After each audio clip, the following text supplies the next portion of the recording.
यो यहाँ तपाईँले राख्नु भएको छ नि चुरी हजुर यो किन कोही चाहिँ माथि कोही चाहिँ तल राख्नु भएको हुकलाई ल भन्नु त कसले भनेर यसो गर्नुभयो तपाईँले यो हुकहरू यो चुरीको हुक चाहिँ यो हुक चाहिँ हाम्रो इन्जिनियर साहबले भन्नुभएको इन्जिनियर साहबले भन्नुभएको के भनेर भन्नुभएको थियो थाहा छ तपाईँले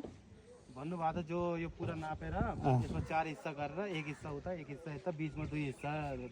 माथि फर्काउने बाँकी तल फर्काउने त्यो माथि तल किन फर्काउने भनेको त थाहा नि तपाईँलाई फर्काउने भन्यो त्यो अनुसार राख्नुभयो हजुर ए ल पक्नु है त भन्दाखेरि तपाईँ लोड आउँदाखेरि चाहिँ यो माथि गएर यो यसरी तल गएर यसरी आउँछ क्या लोड आउँदाखेरि जहिले यो बिचै भाग तल जान्छ त्यो एल्बो फो भनेर तपाईँको भाग चाहिँ माथि आउँछ होइन त्यो भएको भएर यो जहिले पनि यो हुक चाहिँ माथिल्लो पार्टमा राख्यो भने चाहिँ यो फुस्किन सक्छ कम्प्रेसन पार्टमा राख्नुपर्छ यो हुकलाई चाहिँ यो चाहिँ अहिले हाम्रो चाहिँ तलपट्टि पऱ्यो कम्प्रेसन पार्टमा यो माथि जाने भएपछि यो भाग टेन्सन भयो यो भाग कम्प्रेसन भयो होइन त्यसले गर्दा कम्प्रेसन भागमा आएको भएर चाहिँ त्यसलाई चाहिँ तलपट्टि राखेको तर यहाँ चाहिँ के हुन्छ भन्दाखेरि यो कम्प्रेसन चाहिँ माथि पर्छ टेन्सन चाहिँ तल हुन्छ यदि यो चुरी तल राख्यो भने त फुस्किन्छ हजुर त्यो भएर माथि राखेको तपाईँले एकदम राम्रो काम गरिरहनु है ओके ल